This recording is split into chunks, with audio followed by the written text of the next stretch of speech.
Hello and welcome to the news in English live from Mogadishu. With me, I am Omar. The top headline is include Somali president to hold this meeting with UN chief in New York on the sidelines of the UN General Assembly.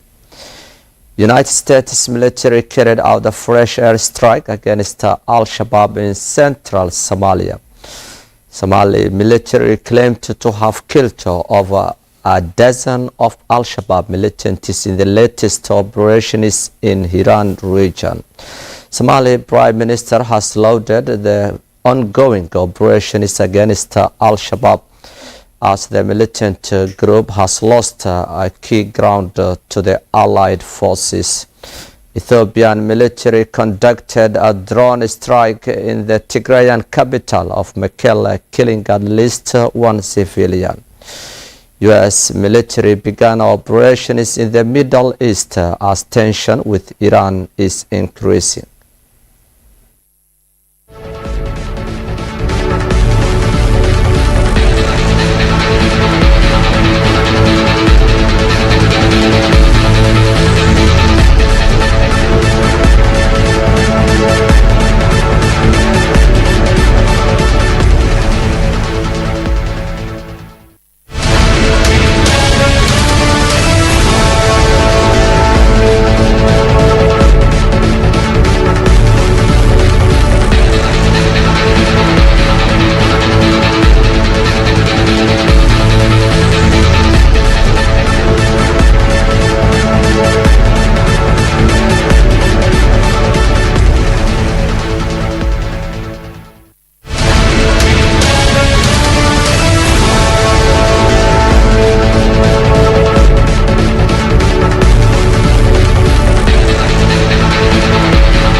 Welcome back to the news in detail.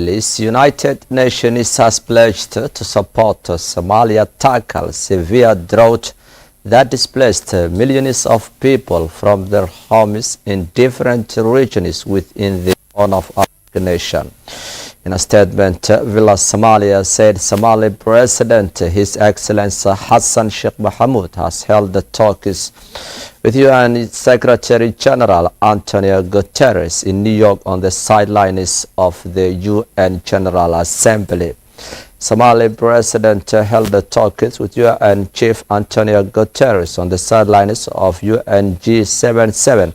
They discussed Somali's government endeavors in tackling the drought, the war against Al-Shabaab, humanitarian response, enhancing cooperation between Somalia and UN. The statement from Villa Somalia says in part, the meeting comes as the sessional and sessional report by the UN Office for Coordination Humanitarian Affairs.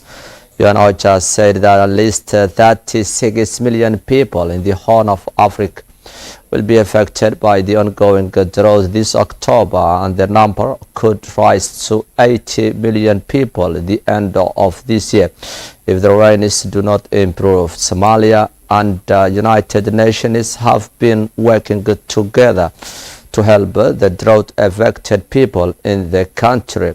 Somalia and Kenya, as well as Ethiopia, may be in for a long spell of the food shortages following a fifth straight year of the drought in their driest regions.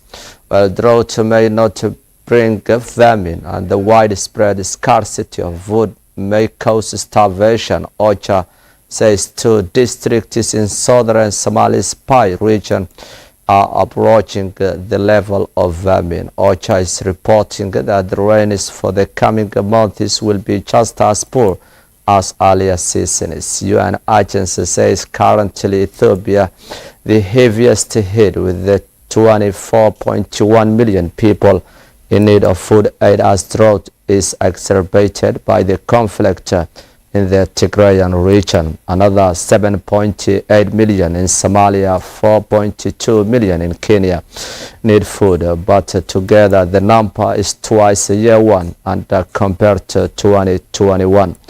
The African Union has been supporting the ongoing military operations in Somalia.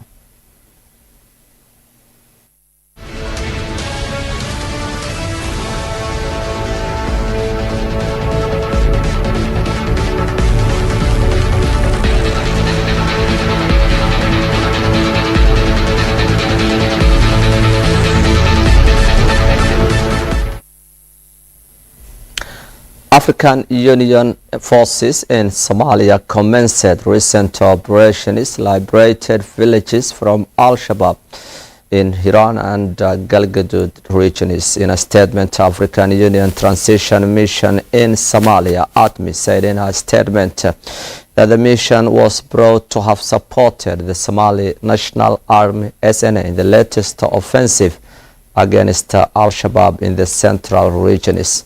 The ongoing operation, which was the phase 2 of the series of planned offensives started 15th September of this year, has so far been overwhelming success. The statement from ATMIS reads in part. ATMIS said it remained deeply committed to supporting the federal government of Somalia to provide increased security, stability, peace in the country. Somali military, supported by local people, have recently launched operations to fight against Al-Shabaab in Hiran and Galgaduud regions. According to the Somali's Ministry of Information, the country's allied forces have killed more than 100 Al-Shabaab fighters. The group still controls large swathes of rural and towns in southern Somalia after losing ground to the African Union and Somali National Army. The group lost the capital Mogadishu in 2011 after days of clashes with the government forces. Over 100 militants were killed, according to the Somali's Ministry of Information.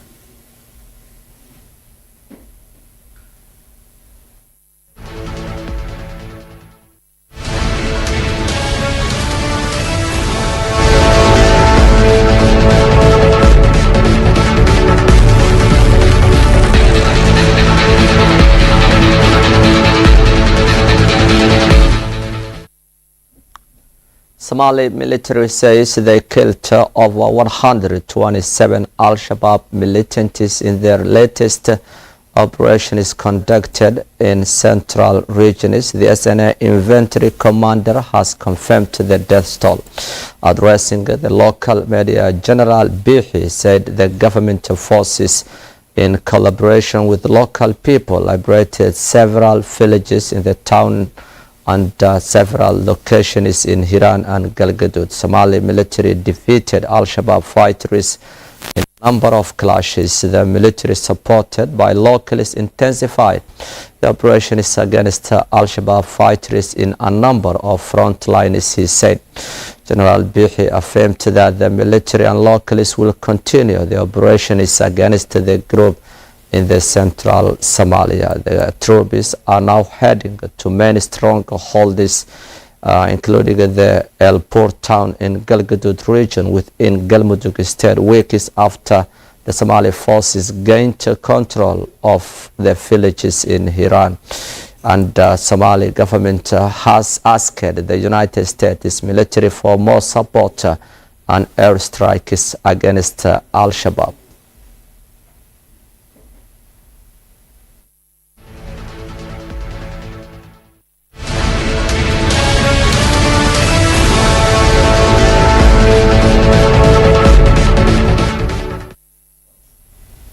That's all for our today's English News Live from Mogadishu. With me, I am Omar Noor, and the entire team of the program will bye for now.